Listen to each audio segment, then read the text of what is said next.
नमस्कार दोस्तों, विष्णु पुराण में आपका बहुत बहुत स्वागत है। आज हम विष्णु पुराण के द्वितीय अंश के 16वें अध्याय को शुरू करते हैं। ऋभु की आज्ञा से निदाघ का अपने घर को लौटना। ब्राह्मण बोले, हे नरेश्वर। तदनंतर सहस्त्र वर्ष व्यतीत होने पर महर्षि ऋभु निदाघ को ज्ञानोपदेश करने के लिए फिर उसी नगर को गए।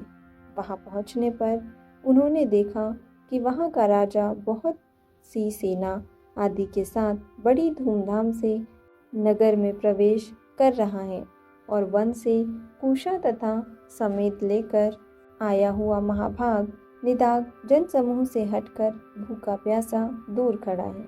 निदाघ को देखकर ऋभु उसके निकट गए और उसका अभिवादन करके बोले, हे द्विज, यहाँ एकांत में आप कैसे खड़े हैं?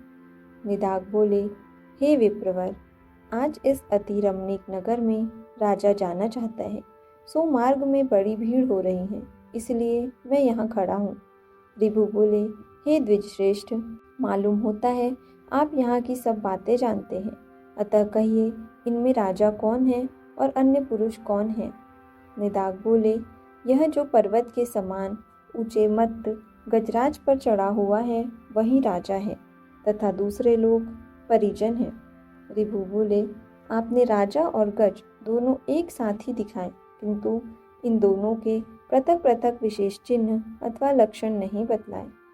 अतः हे महाभाग, इन दोनों में क्या क्या विशेषताएं हैं यह बतलाइए। मैं यह जानना चाहता हूँ कि इनमें कौन राजा है और कौन गज है। निदाघ बोले, इनमें जो नीचे है वह गज है और उसके ऊपर राजा है। हे द्विज, इन दोनों का वाहक संबंध है, इस बात को कौन नहीं जानता?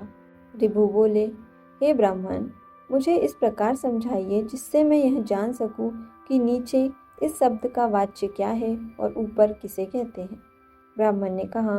ऋभु के ऐसा कहने पर निदाघ ने अकस्मात उनके ऊपर चढ़कर कहा, सुनिए, आपने जो पूछा है वही बतलाता हूँ।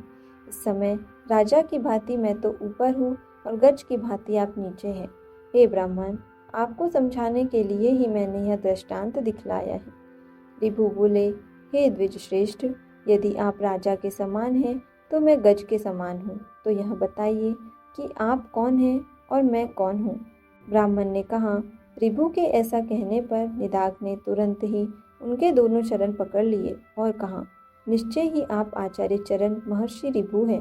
हमारे आचार्य जी के समान अद्वैत संस्कार युक्त चित्त और किसी का नहीं है, अतः मेरा विचार है कि आप हमारे गुरुजी ही आकर उपस्थित हुए हैं।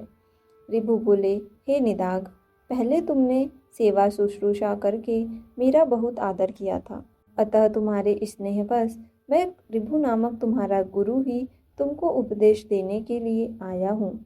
हे महामते, समस्त पदार्थों में अद्वैत आत्मबुद्धि रखना यही परमार्थ का सार है, जो मैंने तुम्हें संक्षेप में उपदेश कर दिया। ब्राह्मण बोले, निदाघ से ऐसा कह परम विद्वान गुरुवर भगवान ऋभु चले गए और उनके उपदेश से निदाघ भी अद्वैत चिंतन में तत्पर हो गया और समस्त प्राणियों को अपने से अभिन्न देखने लगा।